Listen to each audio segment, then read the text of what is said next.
తిరుపతిలో పవన్ వారాహి యాత్ర సరికొత్త చరిత్రకు నాంది పలకనుందా? ఏపీ డిప్యూటీ సీఎం తలపెట్టిన ధార్మిక సభకు 10 లక్షల మంది పైచిలకు హాజరు కాబోతున్నారా? ఈ కార్యక్రమం అంతా దేశ స్థాయిలో హిందూ గర్జన అన్నట్లుగా ఉండనుందా? బీజేపీ పెద్దలతో పాటే దేశవ్యాప్తంగా ఉన్న పీఠాధిపతులు మఠాధిపతులు కూడా తరలి రానున్నారా? పవన్ తలపెట్టిన ఈ మహాయజ్ఞం ప్రపంచానికి హిందువుల యూనిటీని చాటి చెప్పనుందా?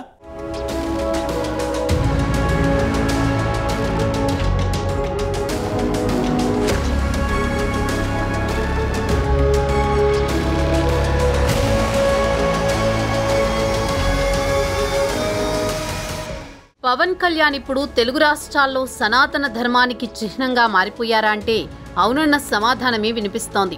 అన్ని కులమతాలను గౌరవించే జనసేనాని ఎవరికి అన్యాయం జరిగినా ఎక్కడ తప్పు జరిగినా ప్రశ్నిస్తూ ఉంటారు. నిత్యం ఆధ్యాత్మిక చింతనలో ఉండే పవన్ ఏటా మాలధారణతో పాటు దీక్షలు సైతం చేపడుతూ ఉంటారు. ముఖ్యంగా వారాహి అమ్మవారి దీక్ష పవన్ చేపడుతున్నారని బయటకు తెలిసినప్పటి నుంచి ఎంతోమంది వారాహి దీక్షను తీసుకుంటుండడం చూస్తున్నాం. ప్రస్తుతం హిందూ ఆలయాలకు అదేవిధంగా సనాతన ధర్మానికి ఇబ్బందులు తీసుకొస్తున్న వారి వైఖరిని ఖండిస్తూ పవన్ సంచలన అడుగులు వేస్తున్నారు. తిరుమల లడ్డూ కల్తీ విషయంలో ఇప్పటికే ప్రాయశ్చిత్త దీక్ష చేపట్టిన పవన్ తిరుపతిలో వారాహి యాత్రకు రంగం సిద్ధం చేస్తున్నారు. బొట్టు పెట్టుకున్న ప్రతి ఒక్కరూ, దండం పెట్టుకునే ప్రతి ఒక్కరూ, అదేవిధంగా దీపం పెట్టే ప్రతి ఒక్కరూ పవన్ వారాహి సభకు తరలివస్తారని ప్రచారం జరుగుతోంది. దేశవ్యాప్తంగా ఉన్న పీఠాధిపతులు మఠాధిపతులు అదేవిధంగా కేంద్ర బీజేపీ పెద్దలు ఈ సభకు హాజరు కాబోతున్నారని ప్రచారం జరుగుతోంది. ఇది సామాన్యుడు తలపెట్టిన ధార్మిక సభ అంటూ అటు జనసేన వర్గాల్లోనూ టాక్ వినిపిస్తోంది.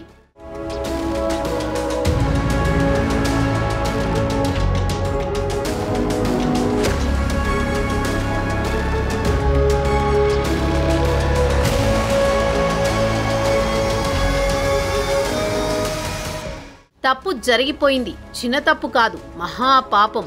మరి పాప పరిహారం ఏంటి? పాపులకి శిక్ష పడి తీరాల్సిందే. ఆ శిక్ష అత్యంత కఠినంగా ఉండి తీరాలి. తెలిసో తెలియకో ఆ తప్పు మనము చేశాం. అవును, లడ్డూ ప్రసాదం అపవిత్రమైపోగా ఆ అపవిత్రమైన ప్రసాదాన్ని మనం తిన్నాం.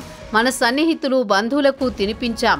మనం తిరుపతి వెళ్లి లడ్డూలు తెచ్చుకుని మనం తినడమే కాకుండా చుట్టుపక్కల వారికి పంచిపెట్టాం. కాబట్టి పాప నివృత్తి కోసం మనము ప్రయత్నించాలి. మనలో ఎవరో ఒకరు ఈ మహాపాప పరిహార ప్రక్రియ మొదలు పెట్టాలి. జనసేన అధినేత ఆంధ్రప్రదేశ్ ఉప ముఖ్యమంత్రి పవన్ కళ్యాణ్ మొదటి అడుగు వేశారు. ప్రాయశ్చిత్త దీక్షకు శ్రీకారం చుట్టారు. 11 రోజుల పాటు ప్రాయశ్చిత్త దీక్షను కొనసాగించి కలియుగ ప్రత్యక్ష దైవం తిరుమల తిరుపతి శ్రీ వెంకటేశ్వర స్వామిని దర్శించుకోనున్నారు జనసేనాని. నన్ను పచ్చి బూతులు తిట్టినా, నన్ను వక్రీకరించిన, నన్ను రోడ్డు మీదకు లాగిన నేను ఎప్పుడు మౌనంగానే ఉన్నా. కానీ వైసీపీని నాయకులు విమర్శించే నాయకులు ప్రత్యేకంగా చెప్తున్నాం, సనాతన ధర్మాన్ని జోలికి రాకండి. తప్పు జరిగితే తప్పు జరిగిందని ఒప్పుకోండి, లేదా మాకు సంబంధం లేదని చెప్పండి. అంతేగాని మళ్ళీ అడ్డగోలుగా మాట్లాడితే ఎవ్వరం క్షమించం. ఇక్కడ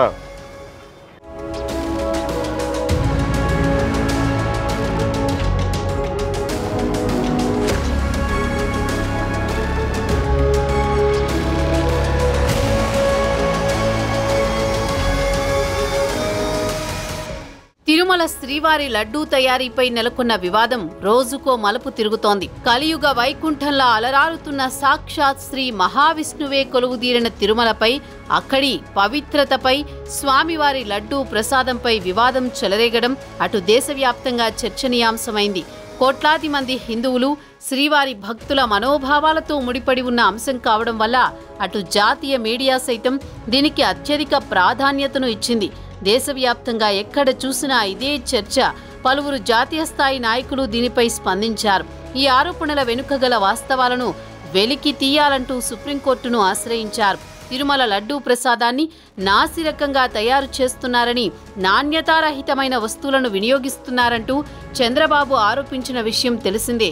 నెయ్యికి బదులు జంతువుల కొవ్వును వాడారంటూ గత వైఎస్ జగన్ ప్రభుత్వంపై ఘాటు ఆరోపణలు చేశారు.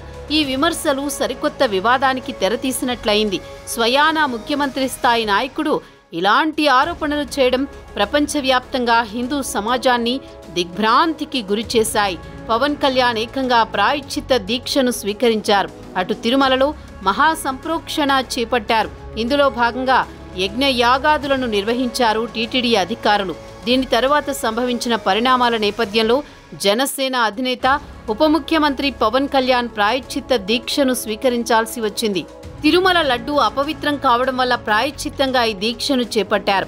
అక్టోబర్ 2వ తేదీన తిరుమలలో ప్రాయశ్చిత్త దీక్షను విరమించనున్నారు పవన్ కళ్యాణ్. దీనికోసం ఒకరోజు ముందే తిరుమలకు చేరుకుంటారు. 1వ తేదీన అలిపిరి మెట్ల మార్గం ద్వారా తిరుమలకు చేరుకుంటారు. 2వ తేదీ ఉదయం స్వామివారిని దర్శించుకుని దీక్షను విరమిస్తారు. ఆ రోజు తిరుమలలోనే బస చేస్తారు. ఆ మరుసటి రోజు అంటే అక్టోబర్ 3వ తేదీ తిరుపతిలో భారీ బహిరంగ సభను నిర్వహించే అవకాశం ఉంది. వారాహి సభను నిర్వహించాలని పవన్ కళ్యాణ్ నిర్ణయించారు. తిరుమల లడ్డూ, సనాతన ధర్మ పరిరక్షణ తదితర అంశాలపై మాట్లాడే అవకాశం ఉంది.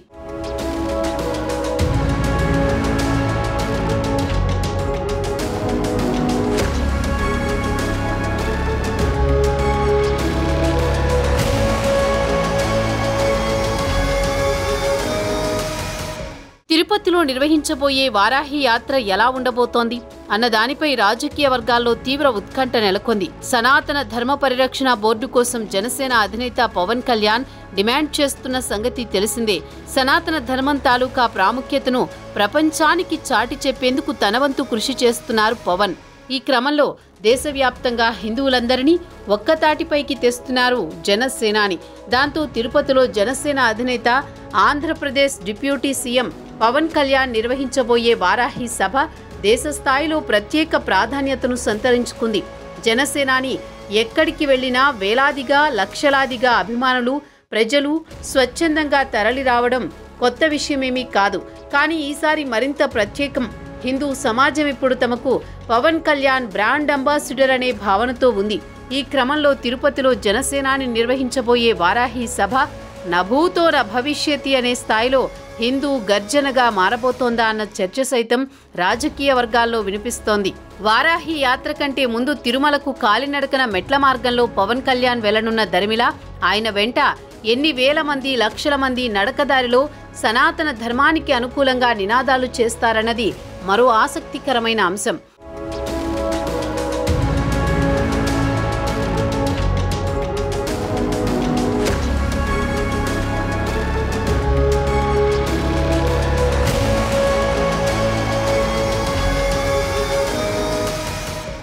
భారతదేశంలో హిందూ ధర్మ పరిరక్షణ అనగానే మొదట బీజేపీ, ఆర్ఎస్ఎస్, బజరంగదళ్ వంటి సంస్థలు గుర్తుకొస్తాయి. అయితే పవన్ కళ్యాణ్ ఆర్ఎస్ఎస్, బీజేపీలను మరిపిస్తున్నారు. హిందూ ధర్మ పరిరక్షణ కోసం, సనాతన ధర్మ వ్యాప్తి కోసం ఆయన చేస్తున్న దీక్షలు, పూజలు ఇప్పటికే పలువురిలో చర్చకు దారితీశాయి. తాను సనాతన ధర్మాన్ని నమ్ముతానని, ఎవరికైనా దేవుడంటే భయము, భక్తి ఉండాలి, అప్పుడే సమాజం బాగుంటుంది అనే మాటలు పవన్ కళ్యాణ్ నుంచి చాలాసార్లు వచ్చాయి. నిజానికి భారతీయ జనతా పార్టీ హిందూ భావజాలానికి సంబంధించిన ప్రతి కార్యక్రమంలోనూ పాల్గొంటుంది. ఆ సిద్ధాంతాల మీదే ఆ పార్టీ ఏర్పడింది. ఆంధ్రప్రదేశ్లో హిందూ ధర్మం గురించి మాట్లాడుతున్న వ్యక్తుల్లో పవన్ కళ్యాణ్ ముందు వరుసలోకి వచ్చారు. మొత్తం ఏపీలో హిందూ ధర్మం పరిరక్షణ బాధ్యతలు పవన్ తీసుకున్నారా అనే చర్చ సైతం రాజకీయ వర్గాల్లో ఉంది. Before you come and think 100 times and say, talk about Sanatana Dharma. Enough of this. చాలు. ఇష్టానికి మాట్లాడుతూ ఉన్నారు సనాతన ధర్మం మీద. అయ్యప్ప స్వామి మీద మాట్లాడతారు, సరస్వతి దేవి మీద మాట్లాడతారు, అల్లా మీద మీరు మాట్లాడగలరా? మహమ్మద్ ప్రవక్త మీద మీరు మాట్లాడగలరా? జీసస్ మీద మీరు మాట్లాడగలరా? అందరూ కూర్చొని సనాతన ధర్మం మీద, వినాయకుడి మీద జోకులు వేస్తారు, దుర్గాదేవి మీద జోక్స్ వేస్తారు, సరస్వతి దేవి మీద జోక్స్ వేస్తారు. మా మనోభావాలు గాయపడవా? మాకు బాధ ఉండదా? అందుకే నేను ప్రతిపాదించింది ఏంటంటే ప్రతి దానికి రావలేకపోతున్నాం. సనాతన ధర్మ రక్షణ board is order of the day.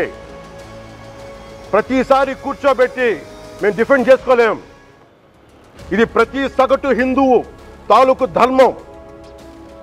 ఇదే ఇస్లాం మీద దాడి జరిగితే ఎంతమంది బయటకు వస్తారు, ఎంతమంది నిరసన తెలియజేస్తారు, రోడ్ల మీదకి రమ్మని చెప్పట్ల. కనీసం మీకు కోపం కూడా రాకపోతే మేము ఏం చేస్తాం? గుడికి వెళ్ళే ప్రతి హిందువు బాధ్యత కాదా ఇది?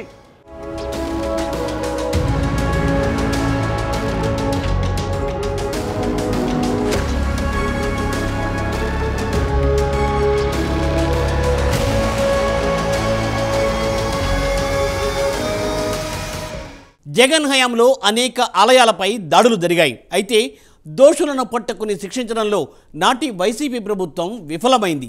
దీనిపై కూడా పవన్ పెద్ద ఎత్తున రియాక్ట్ అయ్యారు. సనాతన ధర్మానికి ఇబ్బంది కలిగిన ప్రతిసారి పవన్ స్పందిస్తూనే ఉన్నారు. మొత్తంగా హిందూ ధర్మం విషయంలో పవన్ అనుసరిస్తున్న విధానాలు సర్వత్రా చర్చనీయాంశంగా మారిపోయాయి.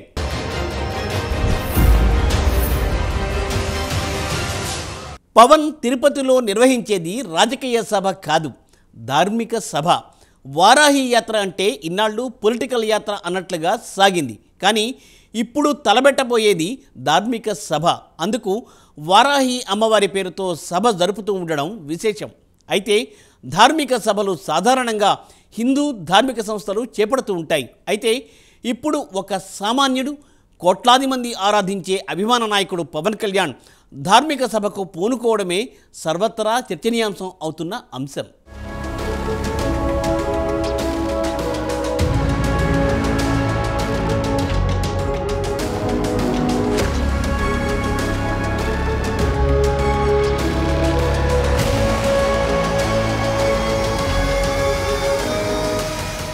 తిరుపతిలో పవన్ సభ ఇప్పుడు దేశవ్యాప్తంగా ఉత్కంఠ రేపుతోంది.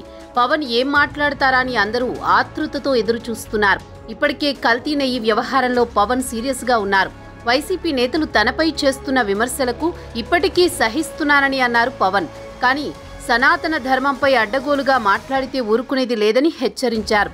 తిరుమలను ఆధ్యాత్మిక కేంద్రం నుంచి పర్యాటక కేంద్రంగా మార్చారని, తిరుమల అపవిత్రతకు మాజీ ఈవో ధర్మారెడ్డే ప్రధాన కారణమని, ఇంత జరుగుతున్న ఆయన ఎక్కడా కనిపించడం లేదని వైసీపీ నేతలు పిచ్చి పట్టినట్టుగా మాట్లాడొద్దని పవన్ వ్యాఖ్యానించారు. తిరుమల శ్రీవారి ఆస్తులను పరిరక్షించాల్సింది పోయి వాటిని పప్పు బెల్లాల్లా అమ్మడానికి గత పాలక మండలి ఎందుకు ఉత్సాహపడిందని ప్రశ్నించారు. గత పాలక మండళ్లకు నేతృత్వం వహించిన వారు శ్రీవారి ఆస్తులను కాపాడారా, అమ్మేశారా అని నిలదీశారు. నిర్ణయాలు తీసుకుందెవరు, ప్రోత్సహించిందెవరో విచారణ చేసి అన్నీ వెలికి తీస్తామని స్పష్టం చేశారు. ప్రజలందరికీ కూడా చెప్తున్నా, ఎవరు అన్ని మతాలను మేము గౌరవించేది ఈ నేల. ఒక జనసేన పార్టీ అని కాదు, తెలుగుదేశం పార్టీ అని కాదు.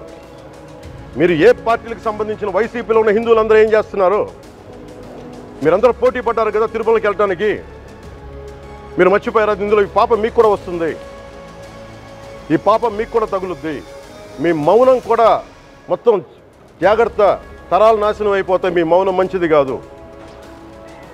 ఇది ఒక వెంకటేశ్వరుడికి జరిగింది కాదు, భగవంతుడికి, నిరాకారుడు, ఆయనకి ఇవేం పట్టవు.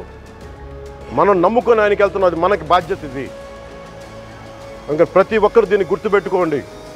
చేతులెత్తి వేడుకుంటున్నాను. సగటు హిందూ మీరు సినిమా టికెట్లకు వెళ్ళిపోతారు. అభిమానులందరూ మీరెవరు హిందువులు లేరా? సినిమా టికెట్ల కోసం చించుకుంటారు. సినిమాని మీరు కూర్చోడానికి మీరు మొత్తం మాట్లాడతారు. అందరిని అడుగుతున్నా, అందరు మొత్తం భారతదేశపు యావత్తు ఉన్న సినిమా అభిమానులను అడుగుతున్నా, మీరందరూ హిందువులే కదా, అత్యధికులు హిందువులే కదా. మీకు బాధ్యత లేదా? మీకు మీ సినిమా హీరోలు, నేను కూడా హీరోనే. నన్ను మించి దేశాన్ని చూడమని, సనాతన ధర్మాన్ని చూడమంటున్నా.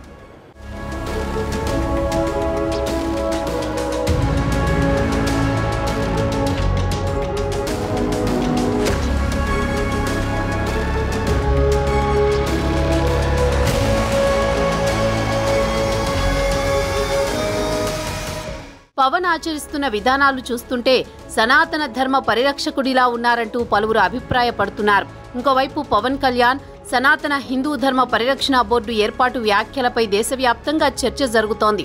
శతాబ్దాల చరిత్ర ఉన్న హిందూ ఆలయాల పవిత్రత కాపాడేందుకు దేశవ్యాప్తంగా ప్రత్యేక బోర్డు ఉండాలని పవన్ ప్రతిపాదించారు.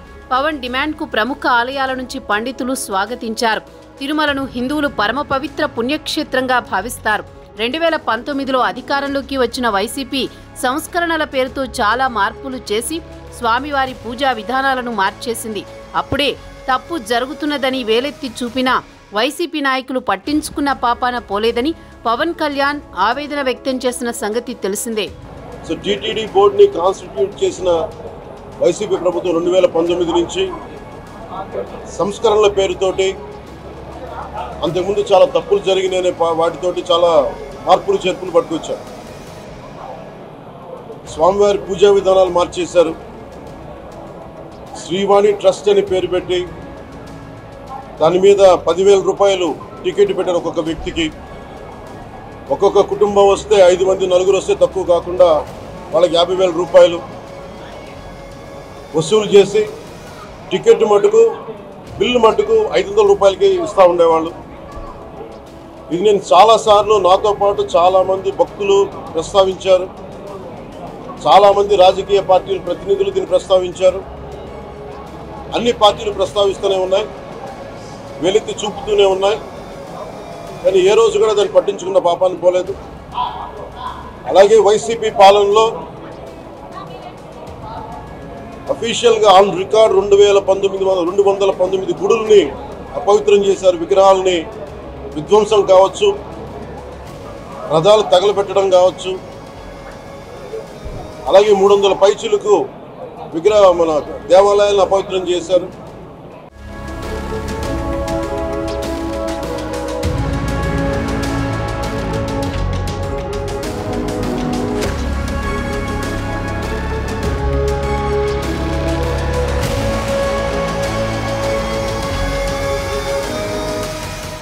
పవన్ కు బీజేపీ పెద్దల నుంచి కూడా మద్దతు దొరుకుతోంది. పవన్ వ్యాఖ్యలకు మద్దతు ప్రకటించిన బండి సంజయ్ ఆలయాలలో అపవిత్రమైన పనులు జరుగుతుంటే చూస్తూ ఊరుకోవాలా అంటూ నిలదీశారు. సనాతన ధర్మంపై అడ్డగోలుగా ఎవరు మాట్లాడినా చూస్తూ ఊరుకునే ప్రసక్తే లేదంటూ కీలక వ్యాఖ్యలు చేశారు. పవన్ వ్యాఖ్యలకు బండి సంజయ్ తన సంపూర్ణ మద్దతును ప్రకటించారు. సనాతన ధర్మంతో ఎవరైనా పెట్టుకుంటే మా హిందువులంతా గొంతు విప్పుతాం, న్యాయబద్ధంగా పోరాటం చేస్తాం. లౌకికవాదం అనేది 2 మార్గాలున్న వీధి లాంటిది. ఇతరులు మమ్మల్ని కొడుతుంటే దెబ్బలు తింటామని భావిస్తున్నారేమో, అది జరగదు అంటూ సోషల్ మీడియా వేదికగా పోస్టు పెట్టారు బండి సంజయ్.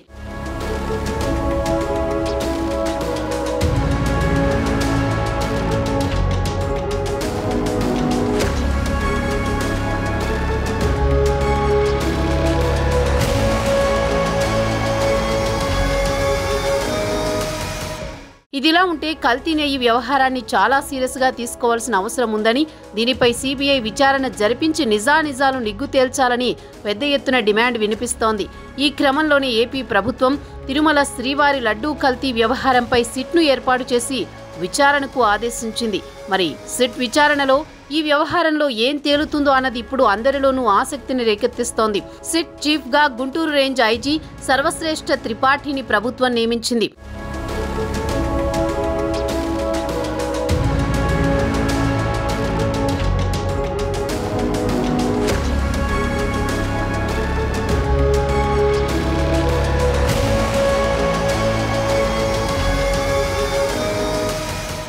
ఏదేమైనా పవన్ కళ్యాణ్ తిరుపతి వారాహి సభ జరగడానికి ముందే సంచలనంగా మారింది. ఇప్పటికే ఆ దేవదేవుని ప్రసాదం కల్తీ జరిగిందని సీరియస్ గా ఉన్న పవన్ తిరుపతి వారాహి సభలో ఏం మాట్లాడుతారు అన్నది సర్వత్రా ఉత్కంఠ రేపుతోంది. మరి ఆ సభలో పాల్గొనే అతిరథ మహారథులు ఎవరు? విశేష సంఖ్యలో సనాతన ధర్మాన్ని ఆచరించేవారు పాల్గొంటారా? వేదిక నుంచి పవన్ ఇచ్చే సందేశం ఏంటి అన్నది తెలియాల్సి ఉంది.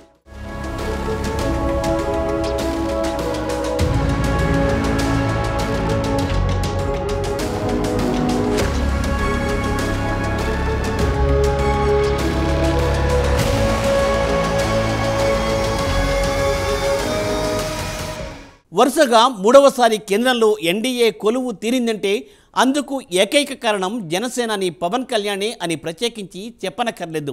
దీంతో పవన్కు దేశస్థాయిలో బీజేపీ శ్రేణులు సపోర్టర్ల నుండి ఫాలోయింగ్ భారీగా పెరిగింది. రేపు పవన్ తలపెట్టబోయే వారాహి సభకు బీజేపీయే కాకుండా సనాతన ధర్మాన్ని ఆచరించే వారంతా హాజరు కావడం ఖాయమని తెలుస్తోంది. మరి ఆ సభలో పవన్ ఏం మాట్లాడనున్నారు? తిరుపతి వారాహి సభతో ఎటువంటి పరిణామాలు చోటు చేసుకోబోతున్నాయి అన్నది తేలాల్సి ఉంది.